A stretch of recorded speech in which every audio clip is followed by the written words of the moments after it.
उपाध्याय भगवान श्री रविंद्र मुनि जी महाराज साहब, उनकी दीक्षा दशहरे के दिन की ही है। आज दशहरा 2 अक्टूबर का है। 1978 के अंदर दशहरा 11 अक्टूबर का था और उनके रथ में मुझे भी बैठने का मौका मिला। उनकी दीक्षा हो रही थी और मैं उनके साथ, जैसे छोटे बैरागी बैठते हैं वैसे बैरागी में उनसे 2.5 साल पहले आया हुआ हूँ, लेकिन उम्र उनकी बड़ी थी। हम मुन्ना थे, हम छोटे थे, हम बड़े इतराते थे। हम कहते थे हमको दीक्षा दो, कहा कि तू छोटा है। उस समय हमने अपने छोटेपन से बहुत शिकायत थी। मुझे याद अच्छे ढंग से क्योंकि मैं आपको एक बात बताऊं, मैं अपने गुरुदेव श्री प्रेम सुख जी महाराज साहब को अपने पिता की तरह मानता हूं। क्योंकि आप समझो 6 साल का बच्चा क्या होता है। मैंने उनकी ही उंगली पकड़ के चलना सीखा है, उनसे ही पढ़ना सीखा है, उन्हीं के साथ ही जीना सीखा है। तो मैं उनको अपने पिता के तुल्य मानता हूँ। लेकिन मैं उपाध्याय भगवान श्री रविंद्र मुनि जी महाराज साहब को मैं अपनी माँ मानता हूँ। उन्होंने मेरे समस्त नाज नखरे उठाए हैं। हाँ, ऐसा गुरु भाई, ऐसा माँ नहीं हो सकती। आज मेरे नाज नखरे उठाए हैं। मैं शुरू से ही नाज नखरे वाला रहा हूँ। वैसे लगता होगा तुम्हें, अब तो नहीं है, गुरुदेव के जाने के बाद तो मैं बदल गया, लेकिन मैं गुरुदेव का लाडला था तो इसलिए इतराता था। उपाध्याय जी जिस समय थे मैं उनको ऑर्डर देता था, कपड़े धो, हाँ सफाई करो, और वो इतने प्यार से करते थे जैसे कि माँ करती है, कभी भी नहीं। और जब मैंने प्रवचन करना शुरू किया तो देखो मेरा मिजाज देखो जी।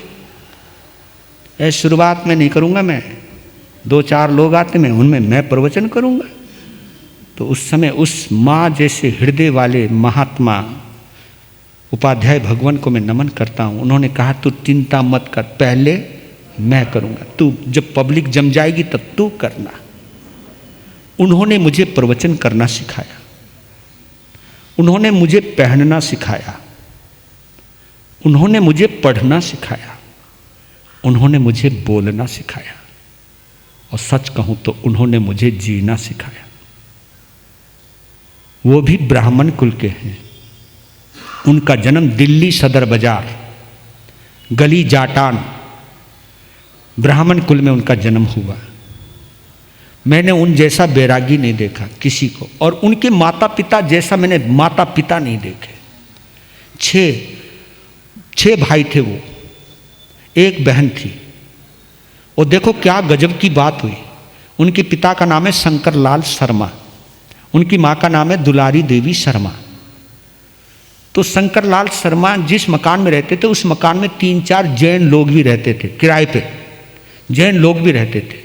तो वहाँ एक आत्माराम जैन रहते थे, उनके माध्यम से वो, और मेरे बाबा गुरुदेव श्री बाल ब्रह्मचारी स्वामी श्री भागमल जी महाराज करोड़ मतलब सदर बाजार के अंदर स्थानापति थे। थाना समझते ना, स्थानकवासी, स्थानापति यानी जब तक मृत्यु ना हो जाए तब तक वहीं रहना, उसे स्थानापति बोलते हैं जी।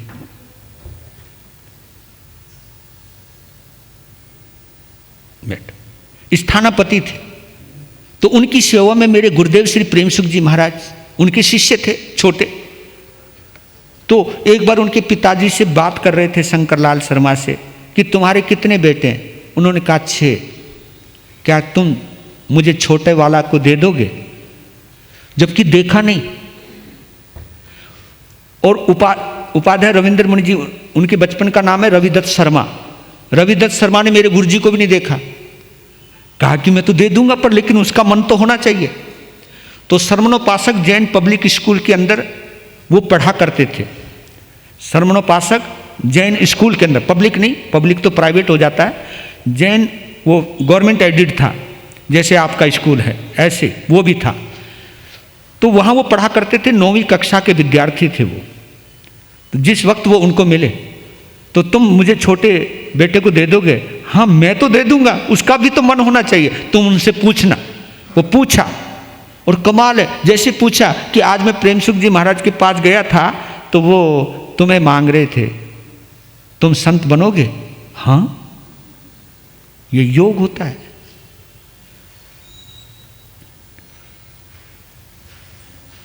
तो उस वक्त, ये सन 78 की बात बता रहा हूँ, 78 में ही वो केवल 4-5 महीने बैरागी रहे हैं, बस केवल 4-5 महीने बैरागी रहे हैं। 9वीं के पेपर दिए, सोनीपत शहर के अंदर उनके पिताजी उनको लेकर के पहुंच गए और वहाँ से उनका जीवन शुरुआत हुई।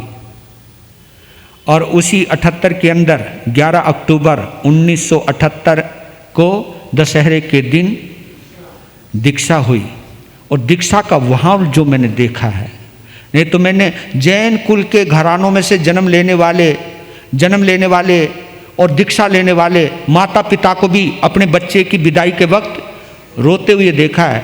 लेकिन उस वक्त उनके माता पिता, भाई सब खड़े हुए हैं। जब आज्ञा मांगी गई कि पंडित जी आज्ञा है आपके बच्चे को दीक्षा दें, हाँ गुरु महाराज, हाँ, इतने मुस्कुराते हुए, मैंने इतना गजब। और उपाध्याय जी को मैंने कभी भी पारिवारिक मेंबरों से बात करते हुए नहीं देखा। वो आए, वहां मिले, जैसे उनके पास आते थे, हाँ ठीक हो जाओ, कभी भी लाड लड़ाते हुए बात करते हुए मैंने तो उनको कभी देखा नहीं। ऐसे अद्भुत उपाध्याय भगवान श्री रविंद्र मुनि जी और सरमन संघ के अंदर ऑनलाइन एजुकेशन सिस्टम की शुरुआत करने वाले वही हैं।